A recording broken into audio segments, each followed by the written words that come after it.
just about 30 minutes ago, there's tornado warnings in our county. We have a pretty good big county. I'm not super concerned about it, but we don't get that very often. That's interesting. If the power goes out in the stream,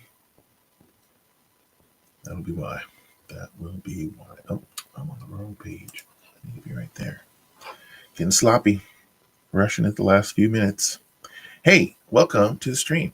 My name is Keith. This is Dev Jobs Daily. We stream Monday through Friday at 9 a.m. Central Standard Time on Twitch, on YouTube, and on LinkedIn. And this is a stream, just kind of a hangout stream for people who are looking for a job in tech. The hardest part about getting a job is staying consistent. Especially in this job market. Job market's been rough for a while, and it's getting worse for a while. And a lot of headwinds in tech, tariffs, inconsistency, regulation, AI, lots of headwinds in tech. And we are trying to figure out our way through it. How do we make it through this crazy, crazy world? Well, the main thing is two things. One, if you're in that job search, being consistent, getting up 7 days a week, bright and early, getting at the top of the list of those job applications, only applying for the freshest ones, getting out of the house, going to meetups, using your network on LinkedIn and elsewhere. We want to use every and all trick to get that job, whether it's your first job in tech or you've been working, like a friend of mine who's been working for 35 years in tech and got recently laid off. He's back in the grind. He had an interview with Amazon last week. Haven't heard the update there to see if it's any closer, but they are posting jobs. Jobs are being posted. But you gotta use every little trick and tactic to get an interview these days. So being consistent, only applying for the freshest of job postings so you can get at the top of the stack. Those are two key ways to get seen. I've been a professional developer for over 30 years. I've done a lot of different kinds of stuff. Most recently, I worked at Dell as a front-end developer. And currently, I manage a coding school where I teach people upskill. Let's look at the job numbers. We do two things on the stream. We look at the job numbers, and then we look at news that may affect tech and hiring in tech. So let's jump to the job numbers. First numbers you'll see here, I got three graphs. The first one in the upper left here is the last 7 days of JavaScript, entry-level JavaScript developer positions. I've been tracking these numbers for almost 3 years. But anything longer than a year is not super helpful to us. If we look at the last week, we got a nice upward trend, but it's flat in the last couple of days. And if we look at the last 6 months, we can see that upward trend was really bouncing from a low that we haven't seen since the first week in January, fresh off the holidays. So even though that bounced back, sort of leveled off at the low trend line there. If we look at the last year, we can see that it's basically been flat. We had a spike going into the end of the year, completely flat post-inauguration day. And then once the tariffs hit, that's when we start to see this slide happening. And, a lot of prognostication about what the government's going to do. If they're going to continue their hokey pokey and take the tariffs off and everything goes back to normal. If there was some belief that was going to happen quickly, it has not. There was a little bit of hokey pokey stuff, and then everything's kind of settled into less ships leaving China headed for America, less ships pulling into the ports in Seattle and Los Angeles. which means less products on the shelves. That's not good. Not good for anybody. Not good for anybody. Let's look at more granular numbers. Since the first of the year, I've been breaking that down by also including entry level, mid level, and senior level. And for the whole US, for all JavaScript jobs, I track the JavaScript jobs because that is the language of the web. There are certainly many other languages that can be used for the web on the back end, but every interface, every web application, every web page has any kind of interactivity or communication with the server is using JavaScript. So it's a good kind of finger in the wind to see which way the wind is blowing. And we can see that it's been very flat. All the jobs. The red number here is the remote workers. We like to see the remote number of jobs go up because those anybody can apply for, whether you're in Des Moines or Pennsylvania. And it has not been hit with as much volatility in terms of the overall ups and downs, but it's certainly following the trend, just not as much of a pronounced spikes and valleys. When we look at the numbers for in-person job postings, for entry level, mid level, and senior level, we see that the senior level role is in yellow, the mid level is in red, and the entry level is in blue. Same kind of thing is true here. Those mid level see a lot more kind of volatility in there, more higher ups, lower lows. But the entry level and senior level pretty flat, not a lot of craziness there. Same thing is true for remote work, but we see that a lot of that kind of up and down was exacerbated by those remote mid-level jobs. You know, when we look at the mid-level jobs across in person, they're pretty flat. For remote, they started low, hit a higher high, and then they've been slowly trailing off. All that is not great news, other than to say that every one of these pixels between the colored dot and the bottom of that means a job. Not every pixel, but you know, it represents jobs on the marketplace that are being put out there every day. So, you know, as rough as this job market is, there are still jobs being posted. We just need to figure out the best way. I didn't have my chat window open in case anybody has a question. Feel free to throw something in the chat if you want me to take a detour and talk about anything specific in tech. I spend a fair amount of time of my day on LinkedIn, and one of those reasons because it's got a good news feed here.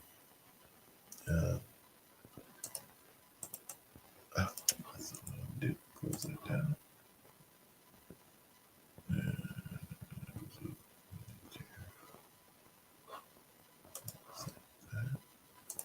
There. This.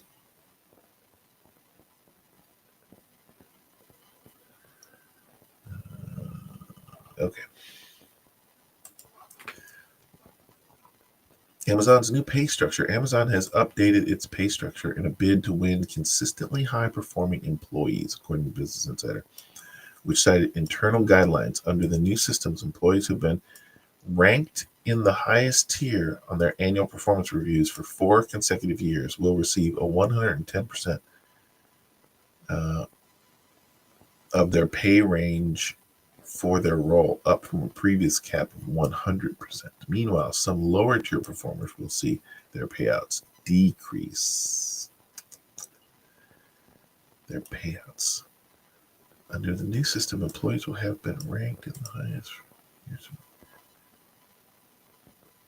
They will receive 110% of the pay range for their role, up from previous 100%. Meanwhile, some lower tier performers will see their payouts decrease. The word payouts is confusing to me because payouts doesn't mean salary. I would not think that means salary, but that's kind of what that means. Like if the pay range for this job is, 135 to 175, and you're going to get 110% of that. But if your reviews are going down, you're going to get 90% of that. Oh, it's gone down again. You're going to get 80% of that. So they're going to be cutting your pay.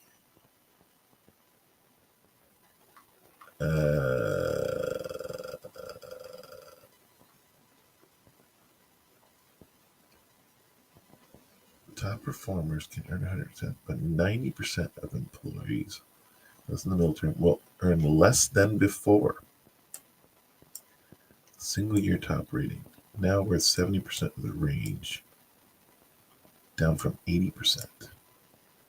Promotions just got harder. Management layers are being flattened. Some managers are becoming ICs. The pilot allows 25% of stock awards to be taken as cash.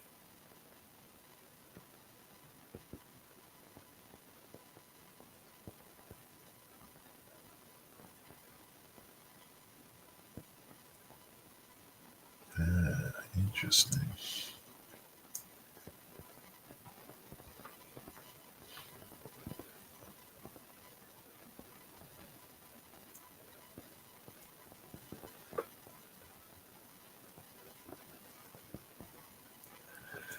That is interesting. We all, it's generally speaking a good idea to reward those people who put in the extra effort. Absolutely. But how they get that 90%, 80%, 70% is the question, right? Because if somebody just, is good at their job, does what they're asked, takes on an extra job here every once in a while here or there, but is not putting in 70 hours a week for the company, like, I'd like to think that's 100%. Just because you got a bunch of high performers on the team. The ones who just perform shouldn't be penalized.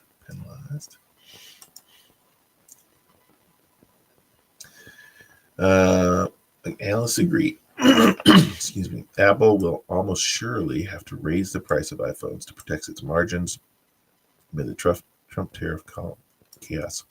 But by how much? And will hard-pressed Americans who are even cutting back on McDonald's, as the Wall Street Journal notes, keep buying phones that cost more than $1,000? This may well be a make-or-break moment for Apple. Not just because of tariffs, but also because of the AI race and legal threats. I mean, yeah, Apple has the money to eat those tariffs. There's another one in the equation here, because I've never been an iPhone user, and I don't spend $1,000 on a phone because I don't want to spend more time on my phone. I want to spend less time on my phone. But I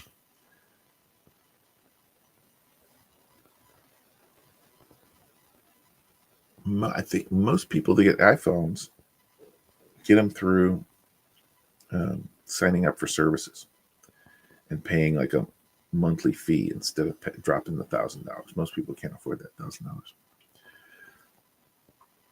So the Verizons and the mobile service providers, there's an opportunity for them to kind of share in eating some of the costs too, right? Because Apple was basically wholesaling to those mobile service providers, and then they were using that as an incentive, and probably eating some of that cost too to get people to sign up, but then making it up on the long-term payments. So they might actually get away better, because if Apple eats some of the cost and the providers eat some of the cost, they might be able to keep it where it's at. Be interesting to see. My guess is Apple won't be hurt too bad out of this. And again, like, I'm talking to you on a Mac right now. This is I've been an Apple. My first professional computer was an Apple computer, um, 35 years ago. But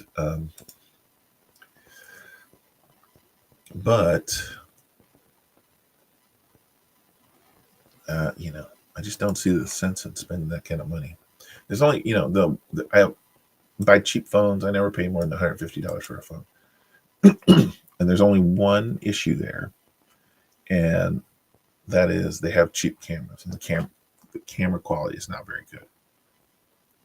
And those days of us carrying around single purpose cameras as a separate device are long gone, generally speaking. So most of us rely on our cell phones, and that's one of the things that $1,000 phone or a $500 phone gets you that a $150 phone does not get you, as a better camera. And I definitely feel like I missed that aspect. That feels like a loss to me. But I don't have small kids anymore. I mean, when my kids were young, I was taking 20,000 pictures a year. No, not so much. It's not as important. On our vacations, it would be nice, but I can bring an actual, physical zoom camera with me on vacation. All right, what is next? This was big news. I don't know what this is all about yet. I saw the reports from this. Saw one reaction video yesterday before I went to bed. Here we go. OpenAI said its nonprofit division will continue to control the ChatGPT maker, backtracking on its controversial plan to convert to a for-profit model that had drawn the ire of former employees, academics, and Elon Musk. OpenAI Chairman Brett Taylor said Monday that the company will restructure to a public benefit corporation controlled by the nonprofit. The restructuring will allow staff and investors to own equity in the public benefit corporation division. Opponents of the for-profit plan argued it hindered the mission of the benefit to benefit humanity. And I'm sure that this was just a calculation. The question is how it's going to affect that. They're probably going to lose the $20 billion that was promised to them if they went for profit, which is probably fine.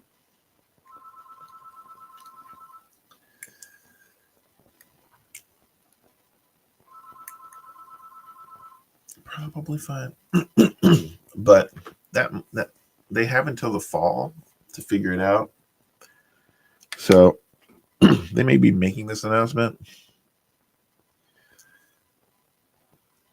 but a $20 billion paycheck is a lot of incentive to solve this problem.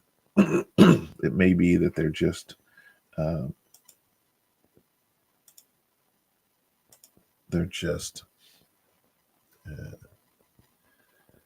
to take the pressure off them while they go and do backroom deals. You never know how the stuff plays out. But somebody's like, all you gotta do is change a few documents on your company and get $20 billion. I think there's some incentive there to make that happen. Google quietly making films and TV. Google has gone Hollywood, setting up a film and TV partnership called 100 Zeros. It involves a multi-year pact with Range Media, the talent and production house behind the Bob Dylan biopic The Complete Unknown, with horror films Long Legs.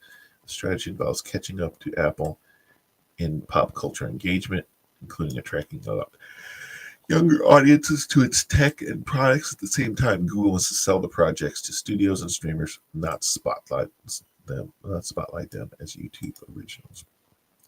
I mean, they tried the YouTube originals thing and it didn't work. Generally speaking, people go to YouTube for a different reason. Google has a Gen Z problem. Can Hollywood help fix it? Google dominates the global phone market, but it's outsold by Apple in the US, where iPhones have wormed their way into teens and Gen Z's hearts with their aspirational image and dominance in pulp culture. Piper Sandler spring survey found 88% of US teens owned an iPhone. 88% of U.S. teens owned an iPhone. That just can't be true. Spring survey of who? A bunch of rich kids? I don't know who Piper Sandler is, but I guarantee you, if I went to my kid's school, which is in a middle class to lower middle class neighborhood, and looked at all their phones, 9 out of 10 of them would not be iPhones. That is just an absurd thing to say. Piper Sandler, leading investment banking. Never heard of that. Never heard of Piper Sandler.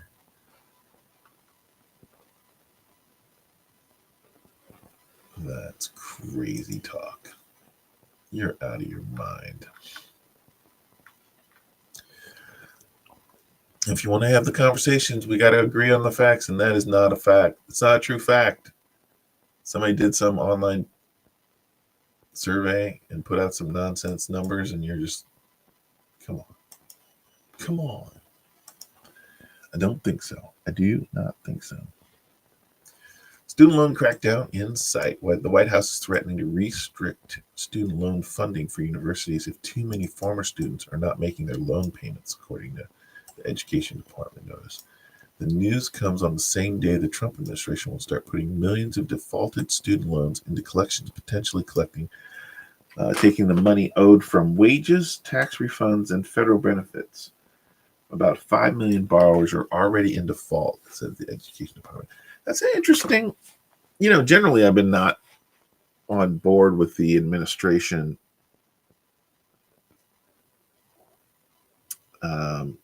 with what they're doing to the Education Department. But that's interesting. Restricting student loan funding for universities if too many former students are not making their loan payments. We want to incentivize learning.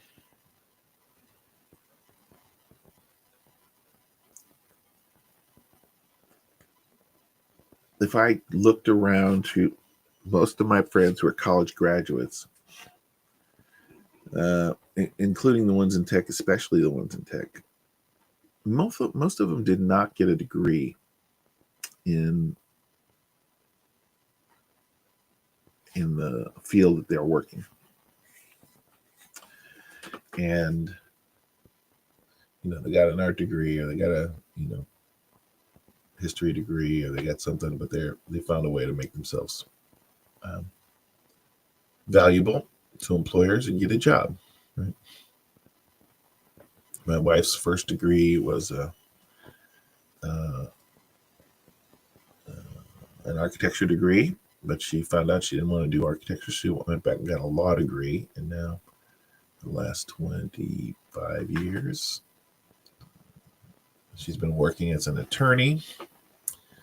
But I could probably count just as many people that I know who got a law degree that work as attorneys as those who got a law degree and do not work as attorneys. So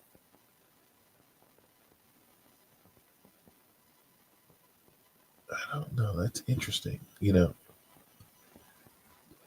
It's a good way to look at it, right? If you're pulling in a bunch of people and giving them degrees that can't earn back enough money to pay off their student loans, there's probably that should be looked at.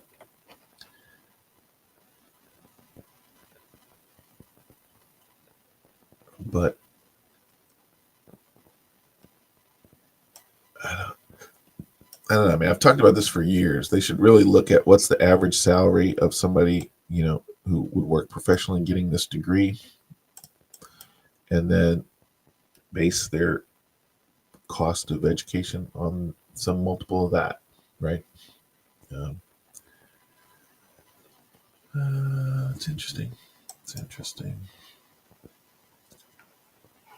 How are we doing on time? Okay, we're doing all right. JetBlue is doing it. T. Rowe price is 2, and now and so are Harvard and Duke and other dozen universities. Increasingly, major employers are paring back or pausing their hiring entirely. The Wall Street Journal reports whether it's due to government funding cuts, trade war fears, or increased adoption of AI, the slowed hiring is hitting a variety of fields, but for some hiring managers, the pattern is familiar. One CFO said it came right out of the recessionary playbook. Yeah. Yeah, I think more of it, this has to do with where the economy is than AI. AI in certain segments is really um, gutting job postings, but by and large, I don't think that's the case. I think it's primarily due to the fact that we just, with all the uncertainty in the market, companies can't plan on growth. They cannot plan on growth. All right, let's do the last one here and then we'll wrap it up. PwC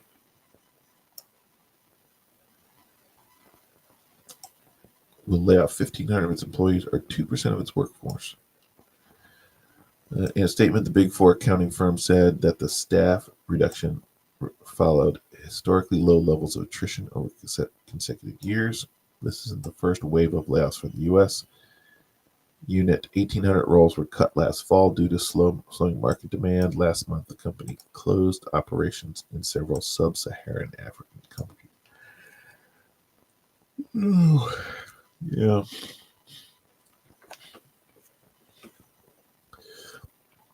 One place that,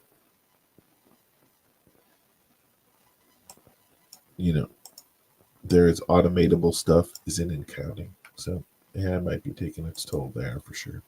But probably not at that level. I don't know. Probably not at that level.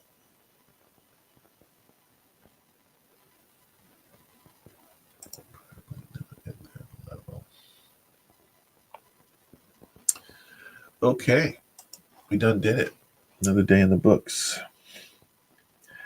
Well, if you have not had a chance to connect with me on LinkedIn, please do. I always like to grow my network in tech.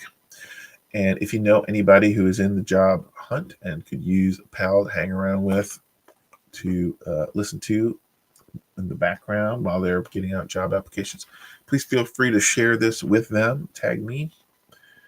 I broadcast on Twitch, on YouTube, and on LinkedIn Monday through Friday from 9 a.m. till when we quit.